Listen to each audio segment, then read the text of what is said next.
Bueno, que tengo poco tiempo, vamos a hablar. Voy a contaros un poquito de trayectoria, que es lo que nos pidieron, pero en cuanto pueda me voy de ahí. ¿Vale? Yo empecé a contar cuentos el 4 de febrero de 1994. Por aquel entonces, en el 93, yo tenía 22 años y ya vivía con la que actualmente es mi pareja, mi esposa, mi patria. Entonces, quiero que entendáis que ella va a salir varias veces aquí, así que cuando hable de mariaje es ella. ¿Vale? Y luego mis hijos. Él habla de Malco, de Teo, pero igual. Pues he ido aprendiendo de todos vosotros, he ido cambiando toda la charla.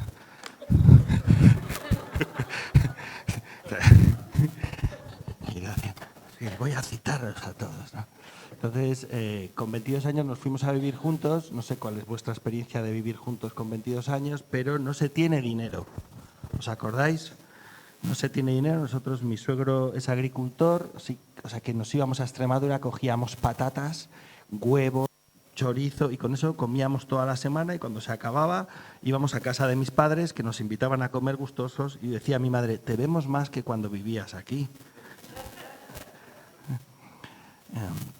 Bueno, el caso es que como nunca teníamos dinero, estábamos todo el día leyendo y dedicándonos al fornicio. ¿Os acordáis de eso también? Con 22 años, ¿sí os acordáis? Bueno.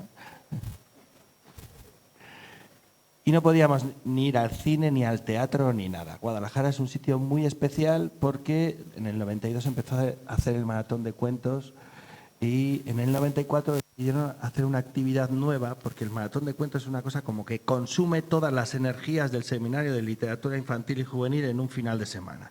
Todas las energías y todos los recursos. Cuando yo ya me despegué del seminario, pues aquello era como 100.000 euros un final de semana para... Yo decía, con 100.000 euros podríamos estar todo el año haciendo cosas en los colegios, pero el maratón tenía esa entidad en aquel entonces, ¿no? Entonces decidieron hacer a lo largo del año algo que la llama del cuento contado viva durante los meses que no había maratón. Y Blanca Calvo, que estaba enorme, aquellos años fueron magníficos, bueno, sigue estando, ¿no? Porque está jubilada, pero da lo mismo. Se le ocurrió que se podría abrir la biblioteca a las 11 de la noche para que quien quisiera pudiera contar o escuchar cuentos. Claro, esto salió en prensa local y en la radio, porque nosotros no podíamos comprar prensa, pero sí podíamos oír la radio, y quien quería podía ir a contar o a escuchar cuentos y además iban a dar pastitas, iban a hacer una queimada. Este detalle es muy relevante. Nosotros hacía tiempo que no tomábamos alcohol ni comíamos pastitas. Y dijimos, actividad cultural, gratis, te dan de comer y de beber, nos están llamando. Y ahí fue como en el primer Viernes de los Cuentos, que así se llamó, que fue el 4 de febrero de 1994, pues mi mujer y yo nos fuimos andando, estaba a 1 hora y media de donde nosotros vivíamos, pues no podíamos gastar gasolina tampoco, nos fuimos andando hasta allá, a las 11 de la noche, y nos sentamos en aquel corro donde hacían aquella queimada bucólica y aquella gente que yo no conocía de nada iban pasando bandejas con pastitas que estaban deliciosas. Cuando llegaba a nuestro lado, pues siempre la bandeja sufría, ¿no? Pasando, ¿no? Y la queimada también, ¿no? Sí, un poquito más y tal, ¿no? Entonces, en un momento, claro, la bibliotecaria decía, ¿alguien quiere contar cuentos? Se levantaba un señor allí, contaba un cuento y nosotros decíamos, ¡ah, qué gracioso, ha contado un cuentito! Tal. Seguía pasando la bandeja, sí, mientras queden bandejas, ¿sabéis? No había problema. Y en un momento, claro, habíamos comido y bebido todo, o sea, todo el rato. Yo le digo a María G, digo, yo creo que deberíamos pagar. La única forma es contar un cuento. Y me dijo ella, ¿y qué cuento vas a contar? Desde los 8 años que tengo recuerdo, yo quiero ser escritor. Entonces yo había estado escribiendo toda mi vida, he sido bastante lector, en mi casa había una buena biblioteca y he querido escribir siempre. Quería ser escritor. Cuando me fui a ir de viaje, había una opción de ganar dinero, que era ganar concursos literarios. Entonces yo escribía cuentos literarios todo el rato y a veces ganaba alguno. Que dices, no conozco a nadie del jurado y he ganado 30.000 pesetas en aquel entonces, ¿no? Y me acuerdo llamar a María G un día, he ganado 30.000 pesetas en este concurso, digo, vamos a comprarte una bici y así tendremos una bici cada uno y me decía ella, que no tenemos para comer, ¿cómo vamos a comprar una bici? Bueno, pues media bici. A mí me daba ilusión gastarme el dinero en cosas, ¿no? Voy a comprarme un libro. Entonces, cada concurso que ganaba me compraba un libro. Y lo demás era para comer. Yo tengo mi librito, por ejemplo, los cuentos completos de Cortázar, el primer volumen fue con el primer concurso. Tengo mi primer diccionario también con otro concurso. Así, poquito a poco, pero tenía como, si he ganado un concurso, por lo menos un libro, ¿vale? Claro, no cogía el más barato. Cogía el que podía ir a... Pero era una cosa... Bueno, el caso es que esa tarde había escrito un cuento para un concurso y le dije, bueno, pues contaré ese cuento. Yo no conozco otros cuentos, contaré el que he escrito esta tarde. Y en un momento dije, ¿alguien más quiere contar un cuento? Y dije, yo. Me dice, bueno, el chico ese. Me pongo en pie y cuento el cuento que había contado, que... Os miro, peonzos, porque lo conocéis seguro, porque durante años lo estuve contando mucho tiempo. Era un cuento, una historia de amor entre una ola y una ráfaga de viento. Un cuento que casi al final acabé agotado del cuento ese, pero claro, era como el cuento estrella que tenía y no tenía más. Y entonces termino de contar, claro, porque cuando yo me pongo en pie para contar, me dice María, vas a hacer el ridículo. Ella y yo siempre hemos sido muy honestos. Y yo dije, será posible que haga el ridículo, pero hay que pagar, ¿no? Entonces terminé de contar y me acuerdo, María G, tirando de la camisa, siéntate porque nadie aplaudía. Y ya me siento y cuando estoy sentado empiezan, ¡bien! Todo es así. Me dio como subidón. Entonces al rato digo, voy a contar otro. A contar. Digo, esto me lo voy a inventar ahora sobre la marcha. Dice, no te va. ¿Sabes esto que te vas arriba? Bueno. Entonces digo, ¿puedo contar otro? Al rato. Y dice Blanca, sí, el chico ese, sí, el chico ese. Me levanto y les explico, lo voy a inventar, porque no tengo... Y me pongo a contar otro y cuando termino, igual, aplauso, tal, me siento y al acabar, que eran las 2 de la mañana, se acerca Blanca y me dice, ¿tú quién eres? Digo, uno que vive ahí, en la era del Canario. Dice, mañana, ¿te parece? Quedamos a las 9 que tengo que hablar contigo. A las 9 de la mañana. Eran las 2 de la mañana. Hora y media andando hasta casa. Ya a las 3:30. Tenía que levantarme a las 7:30 para estar a las 9. Bueno, yo, claro, sí, tal. Bueno, y ahí empezó todo, de esa manera. De alguna forma empujado. Pero yo quería ser escritor. Mi objetivo era escribir. Y como yo escribía, empecé a contar.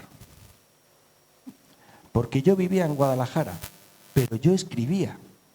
De hecho, la primera vez que yo conté en Guadalajara, en el maratón, fue en el 94. Y en el texto de presentación ponía, no, yo soy escritor, yo no soy cuentacuentos. Yo escribo, estoy aquí por error. Lo ponía ahí, en el texto, ¿no? Yo no soy uno... Porque estaba lleno de gente que contaba y yo de pronto me habían empujado a contar en un escenario, en un teatro, con un montón de gente y yo no sabía. Yo escribía, ¿no? Y empecé a contar allí porque escribía. Y eso fue al principio. Contaba porque escribía. Y durante los primeros años lo que ocurrió es que empecé a contar y al mismo tiempo a escribir, pero a escribir para contar. O sea, cambió la idea de escribir para escribir. Ahora me voy a explicar. Justo aquel año, en el 94, después del maratón de cuentos, me pidieron que publicara un cuento semanal en el periódico local. Y durante 17 años escribí un cuento cada semana. Durante 17 años. Entonces, lo que hacía normalmente cuando acababa el año era que cogía los 55 cuentos que había escrito y escogía varios para mi repertorio.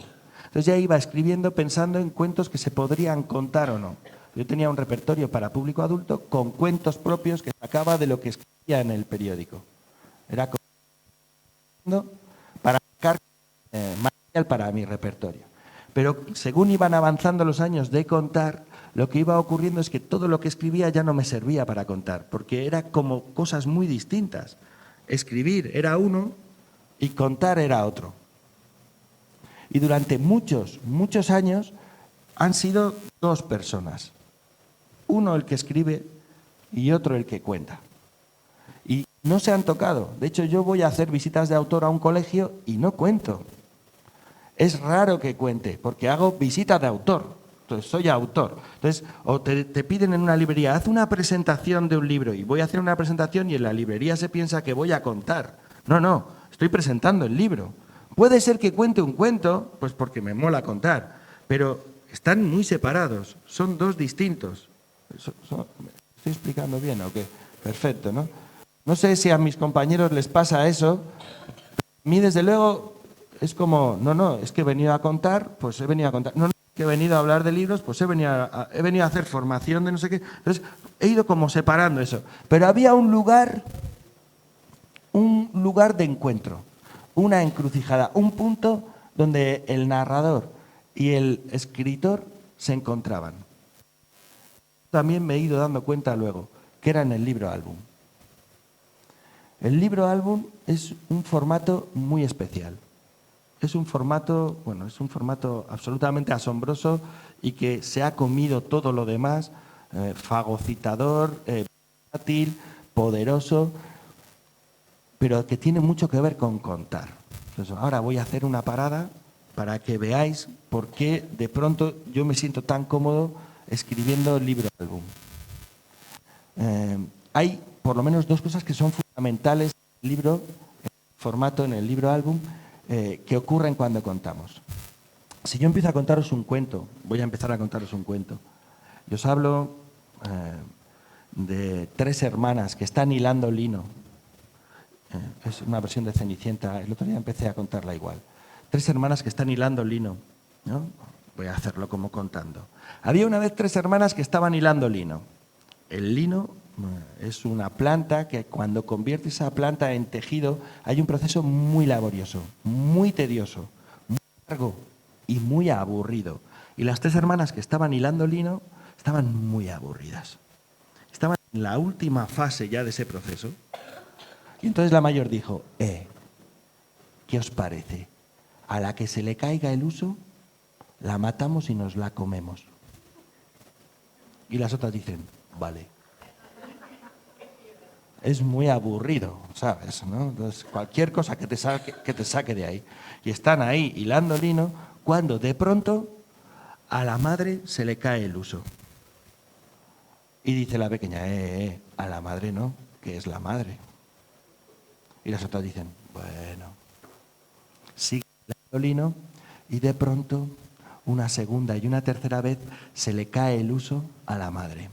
Y entonces la mayor dice, pues tendremos que comérnosla. Y la pequeña dice, no, hombre, no, si queréis comer carne humana, comedme a mí, no comáis a la madre. Y dice, no consintieron. Así que las mayores cogieron a la madre, la mataron, la trocearon y la guisaron. Aquí empieza mi versión de Cenicienta, que está recogida en Grecia en 1847 y que en secundaria les encanta, que lo sepáis. Por si me lleváis a secundaria, que sepáis que voy a contar esto. Ya veo alguna profe que hace así. Si me lleváis, sí. Bueno, ¿qué es lo que ha ocurrido en este momento que yo he estado contando? Vosotros habéis visto. Las tres hermanas, habéis visto el huso, habéis visto, incluso es posible que hayáis visto la cazuela humeando a la madre recién guisada. Y que huele bien, porque madre no hay más que una.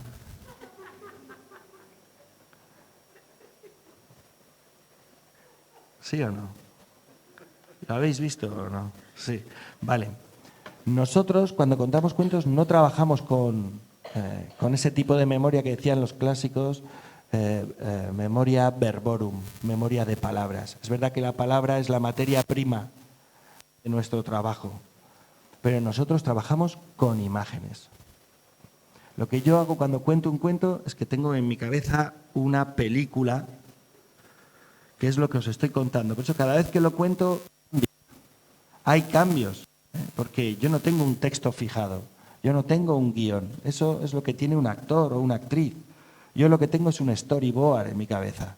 Mi trabajo no se parece al de un actor o una actriz, se parece al de un director de cine que ha hecho una secuenciación de imágenes y ha decidido, ahora me fijaré en este detalle, me fijaré en esto otro, ahora comentaré esto, ahora vemos esto. Y entonces yo lo que hago es que os cuento la película y mientras yo esté contando lo estoy viendo. Es decir, mientras yo lo estoy viendo puedo contar. Y mientras yo estoy contando, si estáis atentos, si estáis escuchando, lo estáis viendo. Nosotros trabajamos con imágenes, que es exactamente lo mismo que ocurre con el libro álbum. Pero hay un segundo elemento en el que narración y libro álbum también van imbricados. Y es que los libros álbum tienen estructuras narrativas que son propias del cuento de tradición oral. Bueno, en realidad todo tiene estructuras narrativas que son propias del cuento de tradición oral. Todo. Los dibujos de Gusti, los recuerdos que tenéis, las mentiras que os inventáis, la identidad que elaboráis, todo son estructuras narrativas de cuento tradicional. Somos cuentos andantes, somos palabras que se organizan en una estructura. Porque hace tiempo que el ser humano fue consciente, y es lo que nos hizo diferentes al resto de animales por lo que se ve, fue consciente de que íbamos a morir. La conciencia, ser conscientes de la muerte, nos hizo conscientes del tiempo y nos hizo conscientes de que la vida era un principio, unas peripecias y un final. Por eso es magnífico cuando alguien muere y dicen el finado, porque ha llegado al final del cuento de su vida. Esas estructuras que nos hicieron conscientes de que vamos a morir, nos sirvieron para empezar a entrenar para la vida y para la muerte. ¿Y cómo lo hacíamos? Con los cuentos. Los cuentos tienen un principio, peripecias y un final. Esto lo cuenta magníficamente en los primeros capítulos Nancy Houston, en un librito que ha salido hace poco, La especie fabuladora. Si podéis echarle un vistazo, porque en los 3-4 primeros capítulos lo cuenta muy bien, muy bien, muy bien. Luego ya se vuelve un poco más loca y tal, pero ahí lo explica magnífico, ¿no? Entonces, esas estructuras narrativas que pasaron de la oralidad a la escritura tienen una presencia muy, muy evidente en los cuentos que se recogen en los libros álbum, que se publican en ese formato. Eso es muy interesante. Hay otros matices que también aparecen ahí.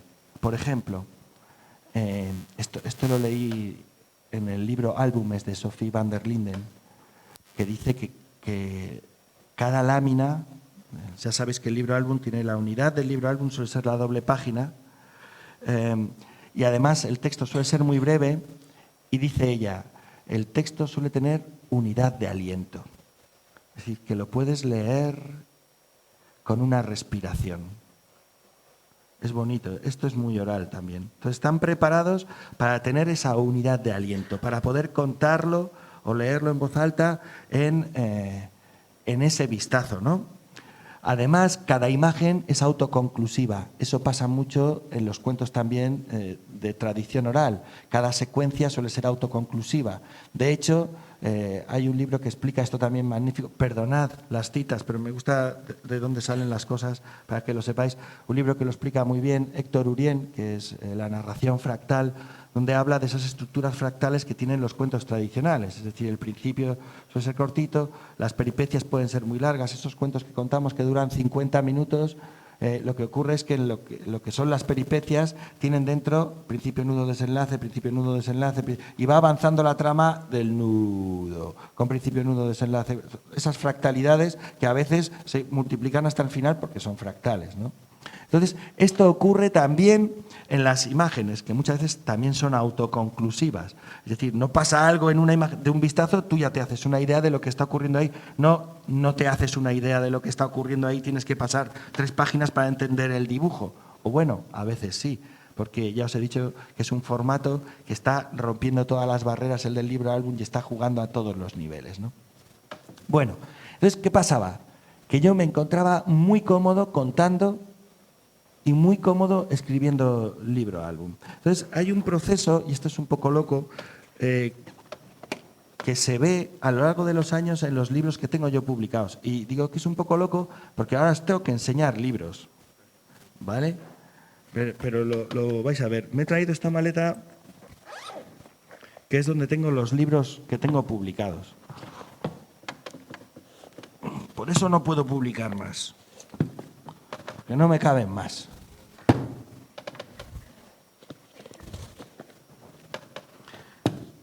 Este es el primer libro que yo publiqué.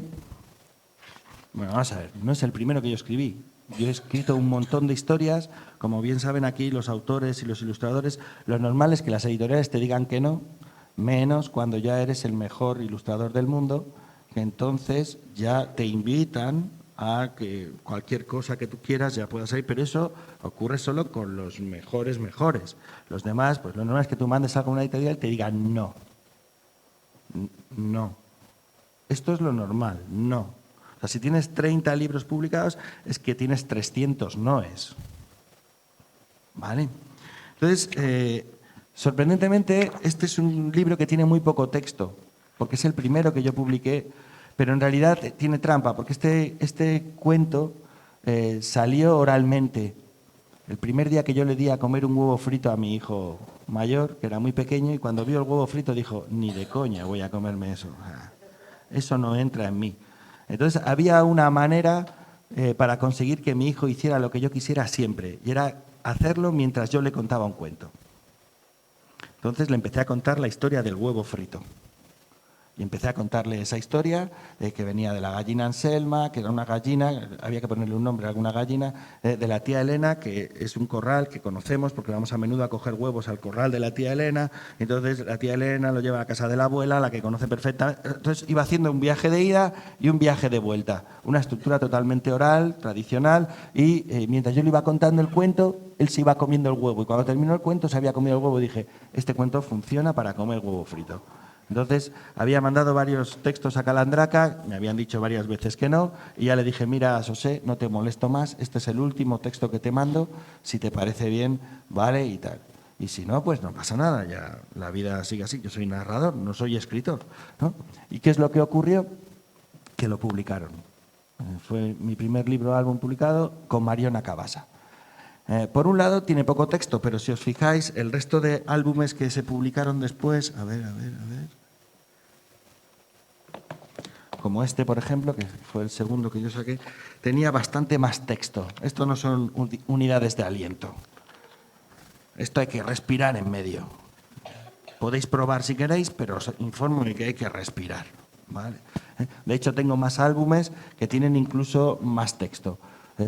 Durante los primeros álbumes que yo publico, tienen mucho texto. Son cuentos que yo escribo como si no hiciera falta que estuvieran ilustrados. Hasta que llega un momento que empiezas a entender que ese formato tiene muchas posibilidades. Muchas posibilidades. El primer álbum donde eso ocurre es aquí. Este es mi primer álbum narrativo. Sabéis, ¿no? Sophie van der Linden divide los libros álbum de 3 maneras. Bueno, de más maneras. Hay muchas clasificaciones, pero a mí esta me ha resultado muy útil, por si os sirve. Habla del álbum ilustrado, que es donde el peso del cuento recae en el texto. Esto es un álbum ilustrado. El peso recae en el texto y el dibujo suele ser redundante. No aporta más, bueno, aporta una atmósfera y tal, pero es... Luego está, al otro lado justo, está el gráfico, en el que el peso recae en la imagen, ¿no? Por ejemplo, ayer veíamos el libro del otro lado del árbol, de Mandana, absolutamente maravilloso. No hace falta más texto, todo está ahí, ya está la historia soportada en la imagen. Y luego hay otro tipo que está justo en medio, que es el álbum narrativo, en el que texto e imagen van contando la historia. Son lo que comúnmente se conoce libros que tienen que leerse, pero también tienen que verse para entender la historia. Si tú lees el texto no la entiendes del todo, si tú o entiendes otra historia, si tú ves las imágenes, no entiendes la historia del todo o ves otra historia. La relación, como decía ayer mi compañera Paula, ¿cómo dijo ella? Se acompasa, ella decía acompasar. Él ha dicho abrazado al cuento. A mí me gusta la idea de que se abraza imagen, texto, que juntos construyen la historia, edifican la historia, la sostienen. Entonces, aquí es la primera vez donde yo ya empiezo a jugar con eso, porque ya empiezo, o sea, uno se puede ir equivocando todo el rato, puede ir aprendiendo, ¿no? Pero, hombre, ya está bien, ya teníamos 3 o 4 libros, ya era hora, ¿no? Entonces, aquí hablo de mi abuela. ¿Veis a mi abuela? ¿Veis a mi abuela?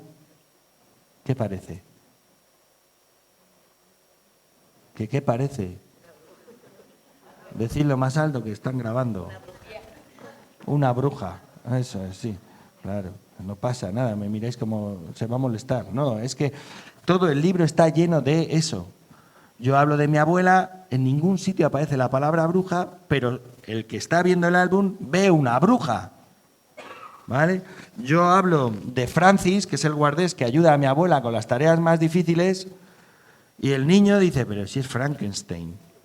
Pero yo hablo de Francis, ¿no? O hablo de uno que hay al otro lado de la puerta, y el niño dice, pero si es un fantasma, no aparece ni Frankenstein ni fantasma, esa palabra no aparece, porque es la imagen la que sostiene eso. Un señor que hay tumbado en el sofá de la casa de mi abuela, que es un vampiro. ¿Lo veis ahí? Un vampiro que tiene una copa, esto me fascina el detalle, tiene una copa ahí caída, ya parece vino tinto, pero sospecho que no. ¿Vale? Entonces aquí empiezo ya a jugar con las posibilidades del álbum. Y aquí hay una cuestión que es muy interesante. El cuento contado no es un monólogo. El cuento contado es un diálogo. Cada vez que contamos el cuento, cambia. Hay una interacción directa con el contexto. Nosotros no tenemos texto, tenemos discurso. Es algo que se elabora en el momento. Yo tengo mi película y os cuento la película. Y ese es un discurso oral que se va elaborando sobre la marcha. Si sucede algo en el momento que yo cuento, eso afecta. Si vosotros miráis arrobados, eso afecta. Si os dormís, eso afecta. A veces es muy sutil, otras veces es muy evidente, ¿no? El otro día contaba una anécdota, la voy a contar otra vez, porque es que me gustó, me la trajiste de nuevo. Contaba una anécdota, un día estaba contando Aguilica de Arbolar. No sé si conocéis, es un cuento tradicional en el que un viejo se queda embarazado. Eso no es lo relevante, por lo menos para los niños. Aquí los adultos habéis hecho todos así.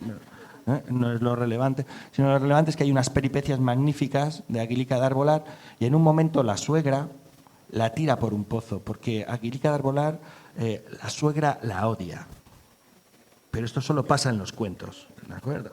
La tira por un pozo profundísimo para que quede ahí y muera. Y entonces la empuja y Aguilica de Arbolar está cayendo. Y justo cuando está cayendo, yo estoy contando, y Aguilica de Arbolar está cayendo, y están unos chavales de segundo que había, de pronto se levanta un niño de la silla y dice, ¡no! ¡Se va a morir! Claro, tú tienes que parar ahí, ¿no? ¿Qué pasa? Dice, ¡no hay agua en el pozo! Y empiezan a discutir los niños, ¿cómo que no hay agua?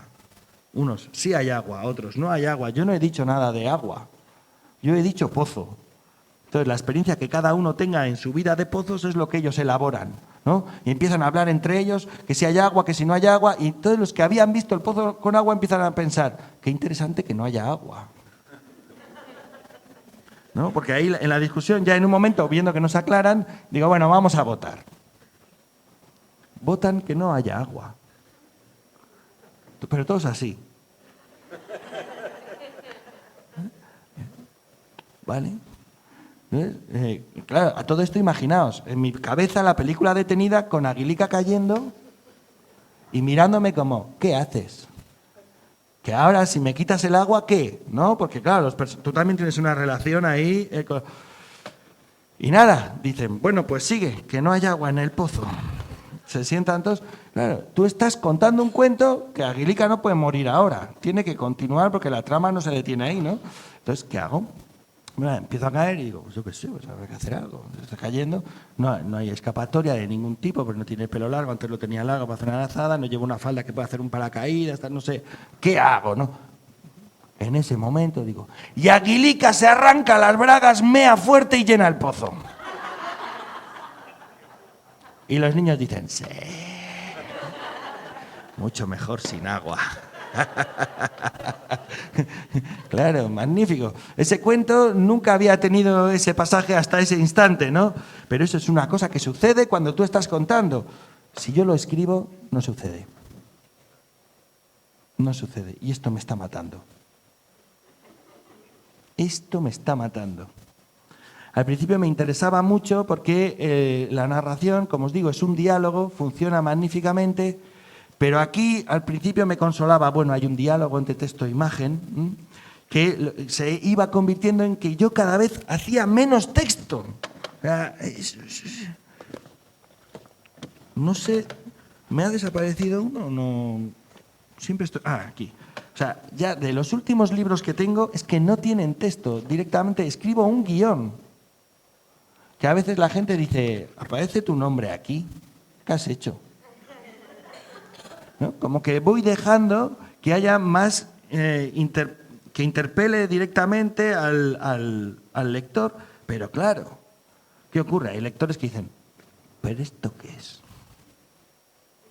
Este es el libro que menos he vendido en toda mi vida y Ariadna me dijo, vamos a hacer este libro porque queremos, porque no se va a vender nada. Yo dije, hombre, se venderá. Me llegan unas liquidaciones, compañeros. ¿A que no habéis recibido una liquidación de 10 ejemplares en un año?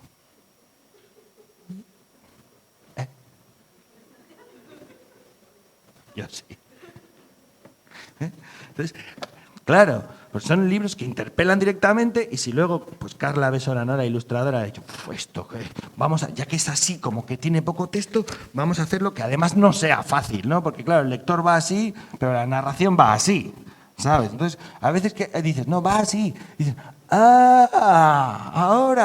Bueno, pues yo qué sé, porque hay gente que lo que quiere es que tú te entretengas y te pongas a pensar a ver cómo. Bueno, pues ya está.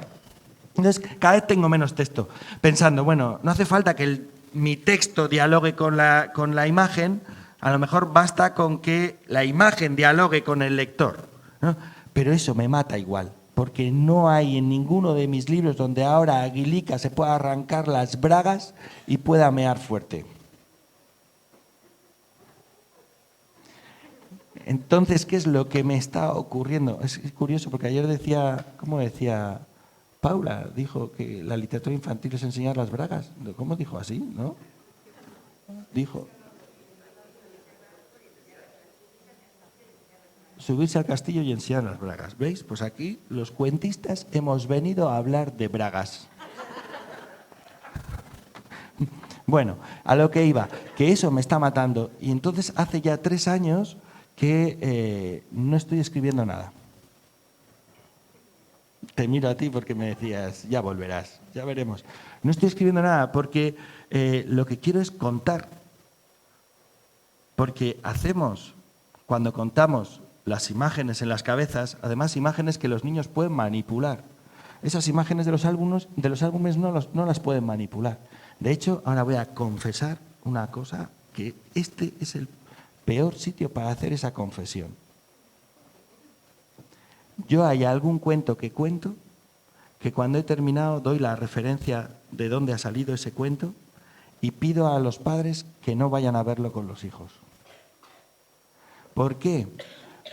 Porque esos niños han visto ese cuento en su cabeza. Han visto sus brujas, sus bosques, sus ogros, sus cíclopes, sus miedos, y es una imagen que pueden manipular. Es un tipo de ficción con el que pueden trabajar, pero hay otro tipo de imágenes, que son las imágenes que están fijadas, que son las imágenes con las que están tan acostumbrados a trabajar, que es esa ficción de fuera a adentro, de pantalla sobre todo, pero también de álbum, que no pueden manipular. Si yo tengo un álbum en el que hay un personaje que da miedo, o una película en la que hay un personaje que da miedo, os pongo un ejemplo que hemos vivido en casa. Mi hijo no podía ver El Mago de Oz cuando era pequeño, no podía ver el mago. Hasta tal punto no podía ver el mago de Oz que un día, siendo un niño buenísimo, yo tengo 2 hijos que son 2 trozos de pan, han hecho otras maldades en su vida, pero en casa, cosa buena. Un día que no podía más, cogió el DVD del mago de Oz y lo rayó. Porque nosotros como buenos padres le decíamos, hombre, ¿cómo no vas a poder ver? Y ya nos explicaba, es que la bruja tiene la cara verde y no podía soportar a la bruja con la cara verde. Y le decíamos, bueno, pues te lo ponemos más adelante. Pero no entendía nada sin lo de la bruja. Entonces ya dijo, ya mis padres intentan una y otra vez que yo vea la película, es peor porque tiene la bruja la cara verde y no hay manera. ¿Qué hizo? Rayó el DVD. Y un día lo vamos a poner, ¿qué pasa aquí? Y él, no funciona, ¿o qué? ¿Y cómo se habrá rayado esto? Claro, entendimos qué es lo que había pasado, ahí nadie dijo nada, entendimos, recibimos el mensaje. Es un tipo de ficción que no puede manipular.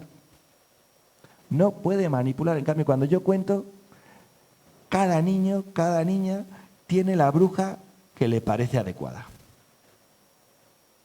Cada niño, cada niña se mete en el bosque que considera pertinente.